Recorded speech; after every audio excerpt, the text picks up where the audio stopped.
Well, hello everyone. Thought I'd do another vlog update. I'm pretty sure you know what's going on around the world at the minute. A lot of people have been affected. Here in Northern Ireland we're currently in a lockdown due to the coronavirus, and what that means is I pretty much can't really do much photography right now. Certainly as far as going out to any locations and finding, travelling to the coast or deep into the countryside, doing my night shoots or storm chasing or even drone flying too to a certain extent. So at the minute I'm kind of stuck in a rut until this all blows over. So I thought I'd just do a quick update on the situation and what I've been doing and what my plans are. So to start with, I still have my telescope with me. I'm in an area here at the minute where there's a fair bit of light pollution due to street lights near my home. So I'm very limited in kind of astronomical observing I can do even with my telescope. But that being said, I can still observe with it. I'm not sure yet if I will be able to see Comet Atlas yet due to these lights, because it is kind of a diffuse object. But I'll find out on the next clear night, which should be appearing any time in the next couple of nights. So Comet Atlas at the minute, to give you a quick update, the comet is still performing well. Visual observers are getting a magnitude range of around about 7.8, 7.9 or 8, so it's significantly brighter than it should be still, and it's still brightening and still trending well. Some people are speculating that its rate of brightening has actually slowed down somewhat. There might be several reasons for this. One might be because the comet was actually located in an area of thick galactic dust, so the comet was actually appeared dimmer to observers. Another reason is that the comet may actually be following a profile typical of some long period comets, where the comet brightens rapidly and then slows down its rate of brightness as it gets closer to the sun. That might be happening, and some of the experts out there are saying that is exactly what's going to happen. So, but what does that actually mean? Well, we still could have a bright comet. If it keeps the way it is, we could be seeing a binocular object soon as we go into April, and possibly even faint naked eye object. The more optimistic estimates for perihelion passage at its brightest places the comet around the +1 magnitude to 0 magnitude range, with the more optimistic predictions saying -1, -2 or more. But when that happens, the comet will be very close to the sun, probably not observable unless it really goes into the negative magnitude range. But our target area is April into mid-May, when the comet is low in the northwest near Perseus and Auriga. And by then I'm hoping it'll perform. I'm hoping we'll have a nice object, at least with binoculars or faintly the naked eye, maybe even bright with the naked eye, dare I say it. But the odds are still good, the comet's still good, it still looks healthy. There's been actually recent estimates made of the comet's nucleus. I've estimated the diameter of the nucleus at 10 kilometers. That's very similar to the diameter of Halley's Comet. That's a very large object. That's a good sign. So unless this comet suddenly breaks up or switches off its activity, then signs are encouraging we still might have a good object here. So I look forward to that. But the problem is, will this lockdown pass in time for me to see this comet at its best? I don't know. It's heartbreaking in a way. It probably won't become a great comet, but if in the off chance it does, I won't be able to enjoy it the way I normally would be because of my current situation here. First of all, being in a small neighbourhood, houses and lampposts, obviously the street lights will affect the comet anyway, but having houses block your horizon will completely hide the comet from view here. I need to be out on a flat horizon in the countryside away from lights, so I don't know what way I'm going to work that. I don't know what way the situation is going to be when that happens. Maybe with a bit of luck all this will have passed and the signs will be encouraging and we'll be let out of our lockdown and be able to get on with our lives. If that's not the case, then I'm going to have to at the minute in the UK we're allowed to have a daily walk for nature, to go out every day for our mind and body, and I may have to do my walk at night time if that happens. That way I can do my photography then and somewhere isolated in the field away from anybody, so I might be able to do that. Hopefully it doesn't come to that, but we'll see. So it's up to this comet. Hopefully it performs, hopefully everything sorts itself out around the world. Anyway, I did my last, excuse some of the noise in the house, some people are going to bed here, we're all sort of squeezed into the one place here at the moment due to the situation.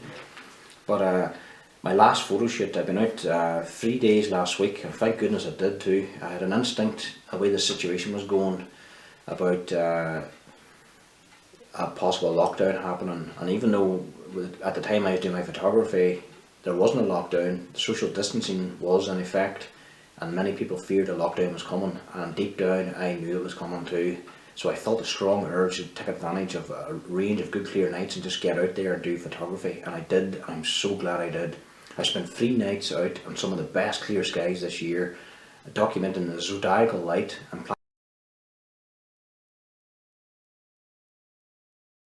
planet Venus and the evening stars visible in the west after sunset.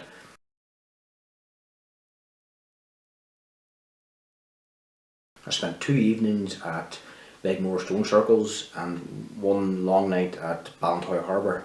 And those were excellent nights, really fulfilling, positive, exciting, thrilling, fun, relaxing photo shoots.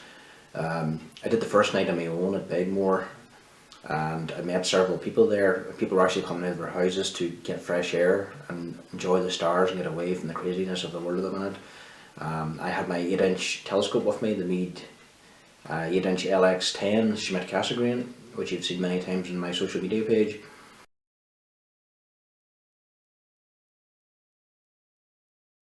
I brought it along with me. I tracked down Comet Y4 Atlas overhead in Ursa Major, not far from M81 and M82, and T7 Pan stars as well. So 2 comets from a nice dark location, all to myself at that time. And I found Atlas to be, at that time, that was a week ago, I found Atlas to be in the magnitude 9 range with very diffuse coma, a very soft edge. When I say diffuse, in comet lingo, that means it's hard to tell where the comet ends and the sky begins.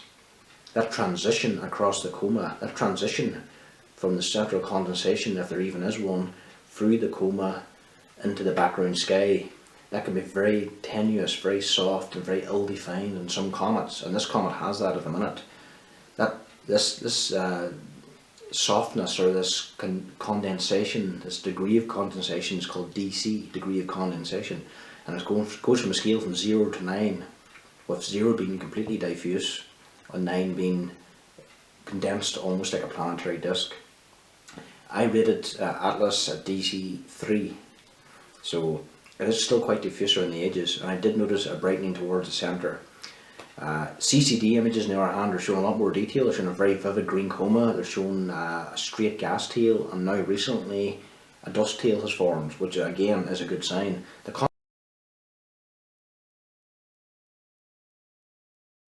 Anyway, I intend to observe it if I can from here and track it visually for the telescope, and if I can get out, I'll try to document it on camera when it becomes exciting. So watch the space and watch my website, I'll be updating about it. I have a lot more time on my hands now.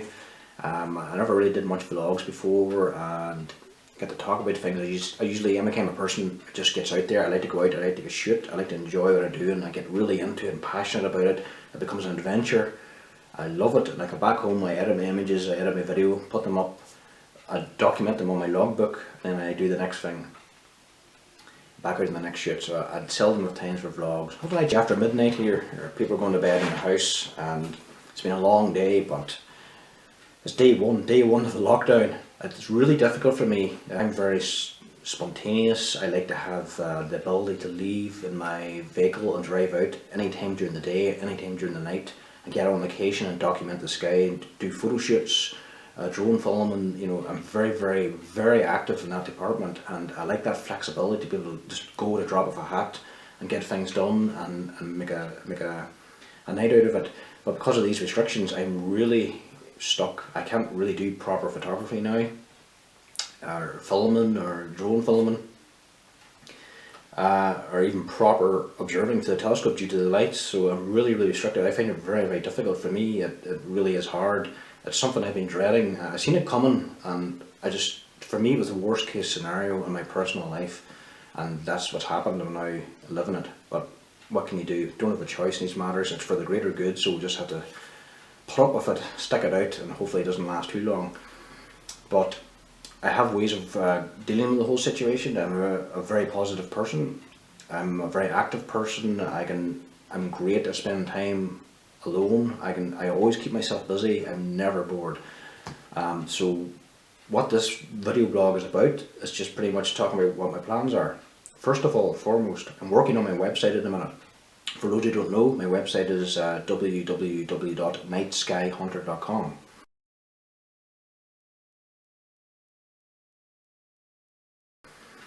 I'm currently doing 2 image reports for the site. I'm halfway through one now, documenting a snow shoot on Glensheen Pass. It happened a couple of weeks ago. It was a moonlit snow shoot, kind of a surprise snowfall, to be honest. Wasn't expecting much that night. Ended up getting some regular heavy snow showers. We put down an ice layer on the pass. The road was covered in white, covered ice, and there was lorries struggling to go up the pass, spinning out, cars wrecking around, and then I filmed that with a camera, and I got into a field and to my old favourite derelict house, and I documented it with the moonlit snow and stars. I shot time lapse and stills, and yeah, they're nice. The moon was very bright and lit the snow up almost like daytime, kind of stuff I like. And I was shooting with my new Canon 5D Mark IV with the IREX 15mm f2.4 Blackstone lens. And with that lens I was able to stop the actual camera down, the lens down to f4, even f4.5 at one stage, and get that extra sharp profile across the lens on these night shots.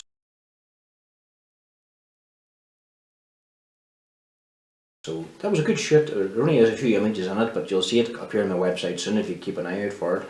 So I'll have that finished. Then the Zodiacal light shoot, which I was talking about previously, after that I'll be working on that report. Quite a few images in that one, covering 3 nights. And that was a really positive night. I really enjoyed that experience. The first 2 big more, great skies, nice transparent skies, telescopic observing of deep sky objects, of comets, and watching the Zodiacal light in the west after sunset. Not only that, a few other people turned up, as I mentioned, and they were enjoying the sky too. Some of them didn't really know what they were looking at. They were just looking at the stars through virgin eyes, so to speak, which is great. I think it's nice to actually do that before you start learning the constellations. But they were curious, and I was able to point out Orion's belt, Sirius the dog star. I was able to point out the pointer stars of Ursa Major and how to use them to find the pole star Polaris. And of course Venus, the Pleiades, and various other phenomena in the sky. So they learned a thing or two, and I enjoyed showing them, and it was a really nice experience. And I could tell from that couple of hours out there that people were really lifted from the anxiety of this whole corona situation. It was like a different level entirely, and it was more powerful than ever I've experienced it before. People needed nature, they needed to see something positive, and needed to find that spiritual side of themselves, that connection with nature, you know, just to see the bigger picture and what it's all about, and to center themselves. And those nights were pretty much about that. You could feel it in the air, and because of that reason it was 10 times more important and more impactful emotionally, those sessions, than many other ones I've been on in recent times. But I was able to show the PSNI turned up as well the second night. They seen my telescope. They half jokingly thought it was a drug deal going on, and they came over and they saw the telescope, and one of the female police officers, she had an interest in astronomy, so she wanted to come out and see the telescope. So we ended up spent about 25-30 minutes with the PSNI, again pointing out stars and constellations, and I showed them M42 for the telescope. For those who don't know, M42 is short for Messier 42. That's the Great Orion Nebula. And from that dark site and with full dark adaptation, the nebula was fantastic. It really was. It was just exquisite, filling the field of view of the 8-inch telescope, full of detail. Of course, the 4 stars at the centre of the nebulosity are called the trapezium, because they're shaped like a trapezium. It was just such a beautiful sight, and oh yeah, and Roisin got to see the M42. She joined me on the second night of Begmore.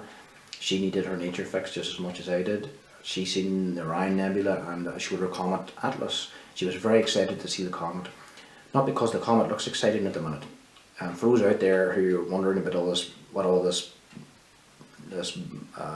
drama is about this comet, by the way, this comet is not anything exciting at the minute. We're talking about the future when we hope it might be nice or naked eye and then the members of the public can take an interest in it and we can show them how to find it. But at the moment, this is not an easy object for people who are untrained observers. This comet is a faint fuzzy patch of light in an area of sky which most people don't even know how to find. So don't go rushing out at the minute scanning the skies looking for a great comet, because it's not going to happen. So be able to see this comet as a faint fuzzy patch of light, unimpressive fuzzy glow in a sea of stars and Ursa Major through a telescope with your own eye live, that's different.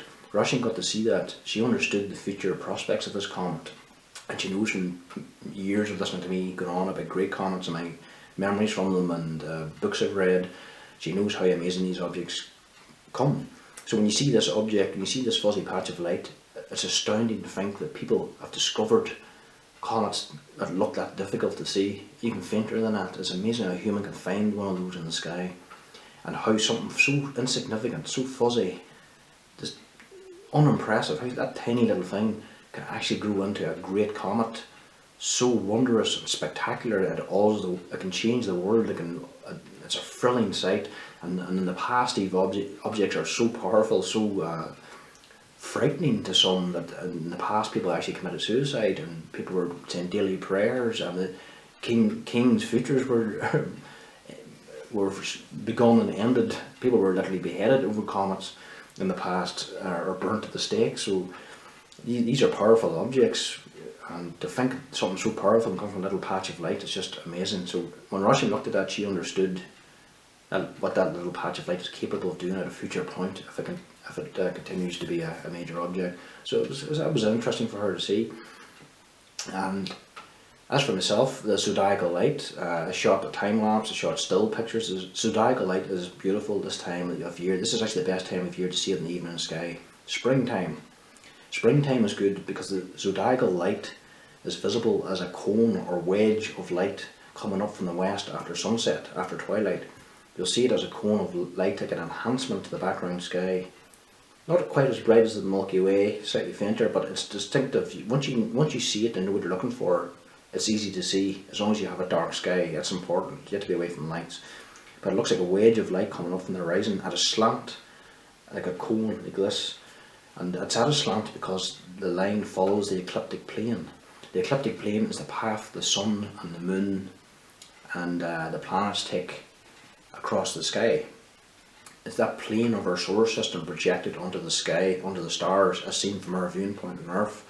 So the planet, that's why at the minute, if you see the zodiacal light, you'll see planet Venus embedded within the zodiacal light, because they all follow the ecliptic path, you see.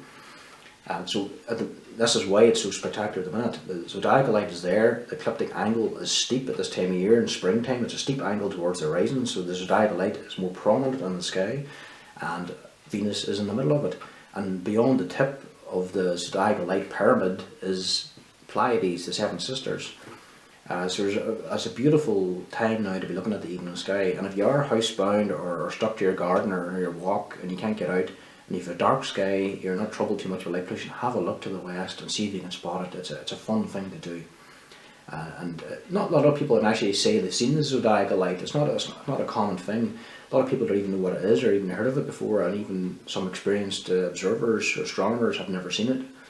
But it's one of those phenomena where if you know what to look for, when to look, and get a dark location, you will see it for a fact.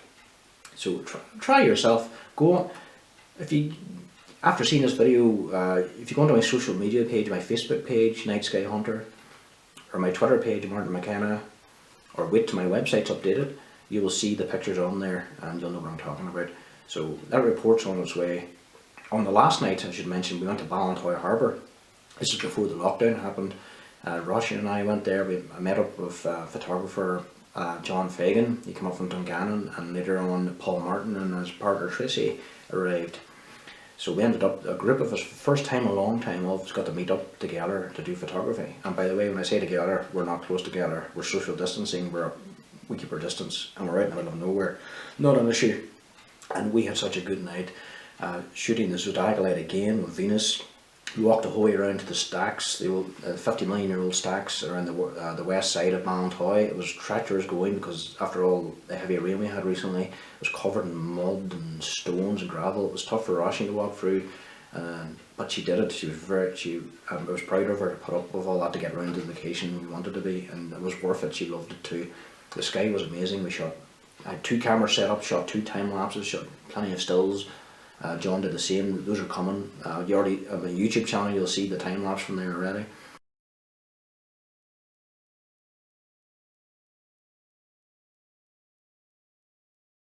That was a wonderful, wonderful night. And on the way back, we seen a faint aurora too. Aurora is so quiet recently because we're solar minimum.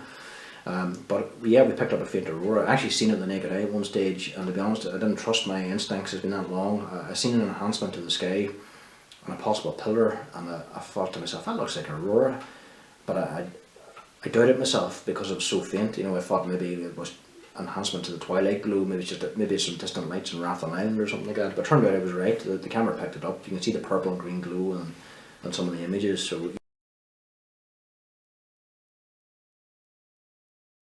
yeah, it was Aurora. John seen it, Paul seen it. They all picked it up on their cameras. So it was a nice surprise. It wasn't spectacular, but just to see anything, that Aurora was just an extra prize for coming up. So, okay, so how am I going to get through this lockdown? Well, I'll keep myself busy as always. I'm an avid reader. I have many books in my collection to do with the night sky, astronomy, storm chasing, photography, all my kind of interests, and various other things which I won't get into. But I brought with me 3 books in particular which I can dive into and sample from anytime I feel like it throughout this period for a source of inspiration. I decided I'm going to share it with you, what these are, and I highly recommend them.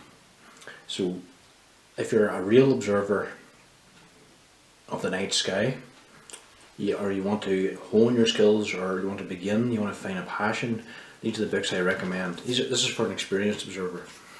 This is a book called Deep Sky Wonders by Walter Scott Houston. Walter Scott Houston he's passed on now, but he was one of the regular columnists of Sky and Telescope magazine. This guy is a superb deep sky observer.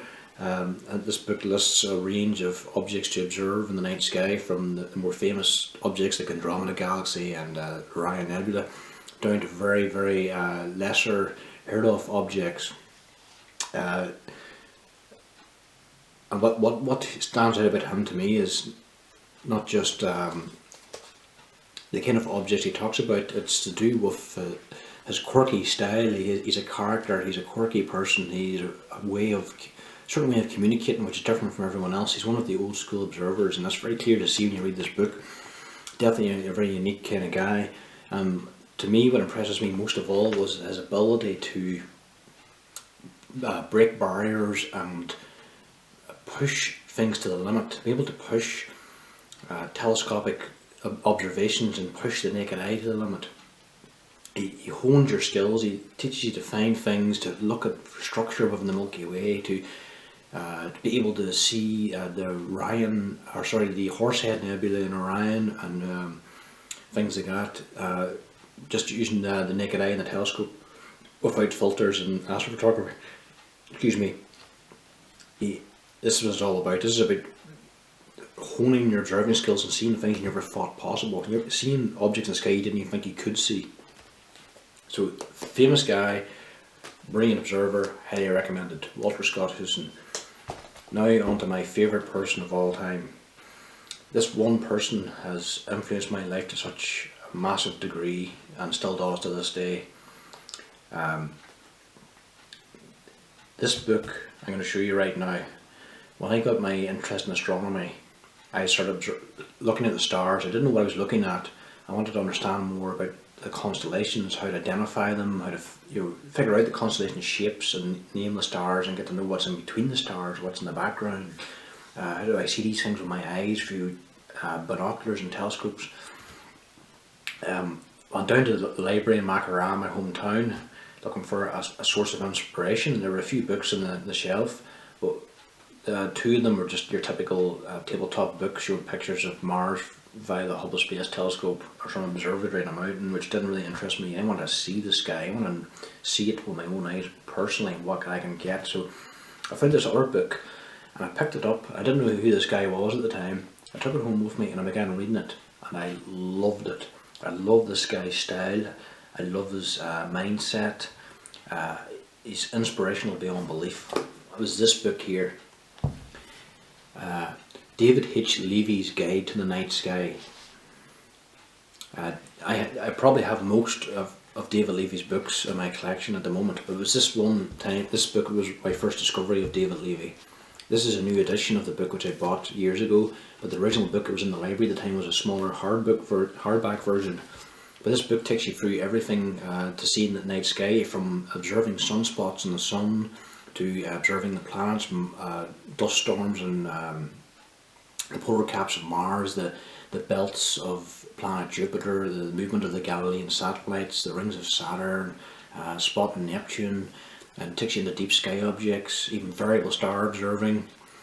But most important of all, he had a section on comets, on observing comets and searching for comets. And David Levy's rendition, or his story on the first comet discovery, is detailed in a chapter in this book, and that one chapter completely changed my life. I loved his style, I loved his passion. I read this so many times, this book, over and over, particularly that chapter on comets. I can't get enough of it. I've read it over and over, and I decided to start searching for comets myself. It was that chapter that did it. So David Levy, you have a lot to answer for. So it's because of that I've spent over 1,300 hours at AP searching for new comets in the sky over a 10-year period. Yeah, it was well over a decade of visual comet hunting, thanks to David. So I'm a big fan of David Levy. I still am, always will be.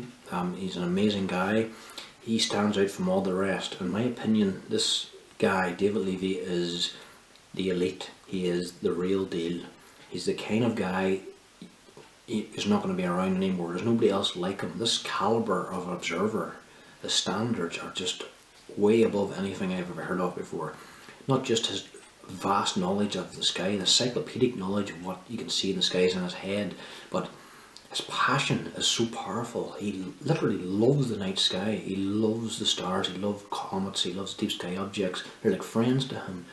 Like the sky is his life. He has this intimate connection with it. It's unlike anything I've ever seen in anyone before.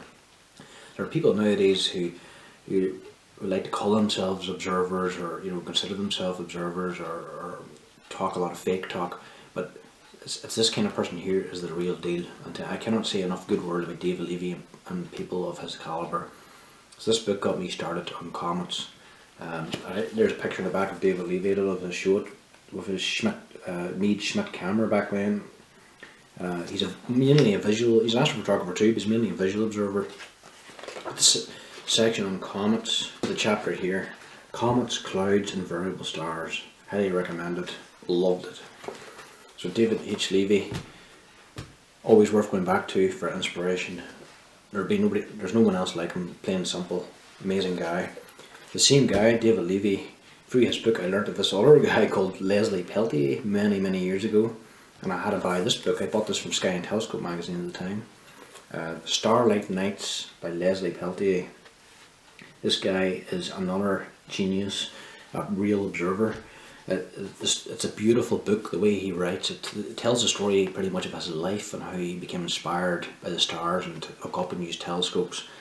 And he lives on a rural farm in Ohio. He was a young boy, he couldn't afford a telescope, so he began working on his parents' farm, collecting quarts of strawberries to save up enough money for his telescope. And with it he was able to get his telescope mailed out to him in the form of a brass 2-inch refractor, I think it was, mailed out to him. And from there he just developed more and more. He started observing solar eclipses, observing the moon, observing the planets. He obviously had a real skill for seeing detail in objects. He upgraded to a 4-inch refractor, and eventually he got a 6-inch Comet Seeker telescope with a huge field of view. I think from memory the field of view was at least 3 degrees wide. It was the same telescope used by Zach Daniel to discover comets in the past. So the Peltier was given this telescope on loan because of his observing skills and his dedication. And with that telescope he discovered, I think it was 3 more comets, and all from his Ohio farm in the middle of nowhere during the course of the night. But the particular chapter in this book about his first comet discovery is just amazing reading. How he, I wonder if I could find it here. Friday the 13th. He does these sketches for the book, capturing the memory in his head of what it was like. That's him on his bike in the middle of the night, cycling down the road, past the barking dogs in the neighbourhood, on his way to a telegram office. He discovered a comet. There was no emails back then, so he didn't even have electricity or a telephone service in the farm back at that time. So he had to cycle out on his bike in the middle of the night, clanking across the roads at high speed, racing to get to the telegram office to send a telegram to the Central Bureau for Astronomical Telegrams to report this new comet position. And of course it got named after him. That was his first comet discovery. The story of how that happened that night, how it all unfolded, captures the essence of comet hunting. It captures the love and the joy of the night sky, and it also betrays his level of dedication and commitment and discipline and love for what he does. There's not too many people about now that have that same level of passion, like Peltier and David Levy. And having is one thing, but being able to share it and portray it across to other people in an educational way to get them invigorated and excited and passionate about this guy is very hard to do. These guys do it. It's so well written. Beautiful, beautiful book. Starlight Nights by Leslie Peltier. Get it. And David Levy. So that's what I'm reading at the minute. I hope you enjoyed that. Also, I'll do a shameless plug here as well. If you are interested in comets, if you're a relatively experienced observer, you know your way around a telescope, why not buy my ebook? I have an ebook out on comets, which I wrote last year.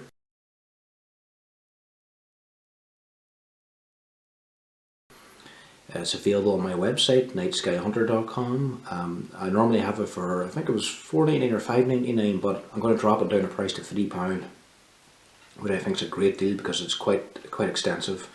It details everything you need to know about comets, but what are comets, how do you find them in the sky using star charts or using setting circles or desktop planetarium software, how to observe the comets, what is the degree of condensation, what is a diffuse comet, what is a condensed comet, how to identify the gas tails, the dust tails, what's an anti-tail, what are synchronic bands, what's a great comet.